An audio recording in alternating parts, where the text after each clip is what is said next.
నమస్తే అండి. Welcome to ఇంటి కిచెన్. ఎలా ఉన్నారు? ఈరోజు మనం కమ్మకమ్మని నేతి పెసరట్లు వేసుకుందాం.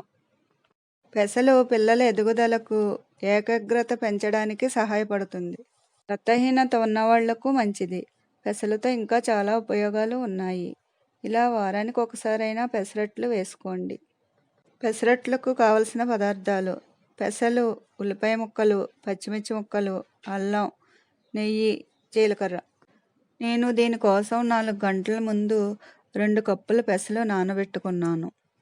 వీటిని 2-3 సార్లు శుభ్రంగా కడగాలి.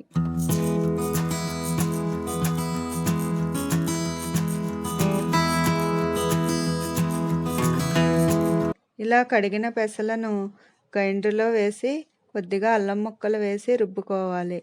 గ్రైండర్ లేని వాళ్ళు మిక్సీలో కూడా ఆడుకోవచ్చు. కానీ రుచిపరంగా గ్రైండర్లో వేసుకున్న పిండే పెసరట్లకు బాగుంటుంది. ఈ పిండి నలిగేలోపు మనం పెసరట్లలోకి పల్లీల చట్నీ చేసుకుందాం.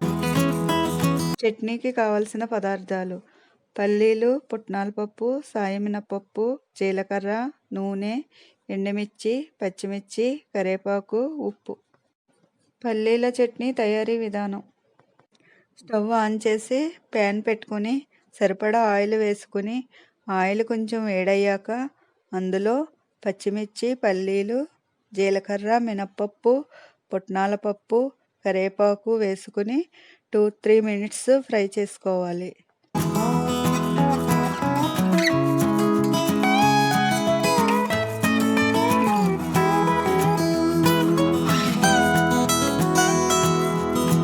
దోరగా వేగిన తర్వాత బౌల్లోకి తీసుకోవాలి.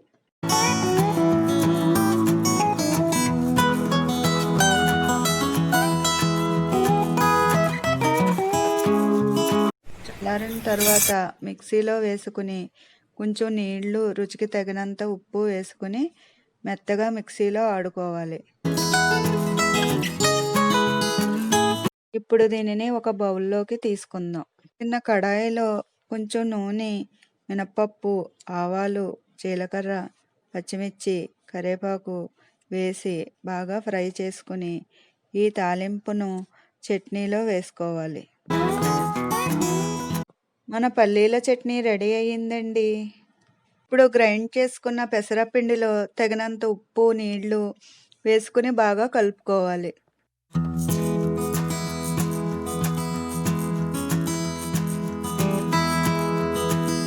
మరీ పలచగా కాకుండా గట్టిగా కాకుండా ఇలా కలుపుకోవాలి. ఇప్పుడు పెసరట్టు వేసుకుందాం.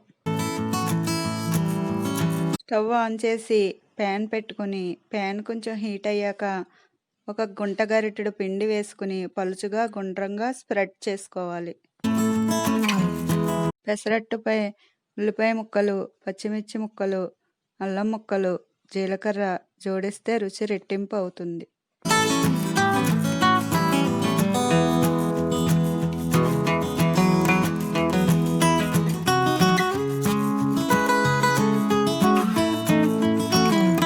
ఇప్పుడు కొంచెం నెయ్యి వేసుకుని ఒకసారి ఉల్లిపాయ ముక్కలని అట్లకాడతో చక్కగా అద్దుకుని స్టవ్ మీడియంలో పెట్టుకుని పెసరట్టు గోల్డెన్ కలర్ వచ్చే వరకు కాల్చుకోవాలి.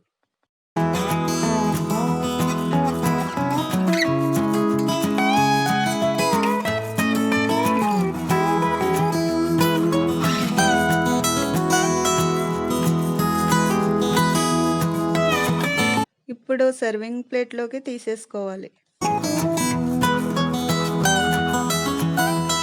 ఇదే విధంగా మీకు కావలసినన్ని పెసరట్లు వేసుకుని సర్వ్ చేసుకోండి. ఇంతేనండి, కమ్మకమ్మని నేతి పెసరట్లు రెడీ అయిపోయాయి.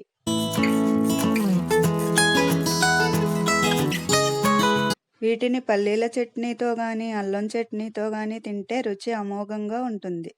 మీకు ఈ డిష్ కనుక నచ్చితే సబ్స్క్రైబ్ చేయండి. Thank you for watching.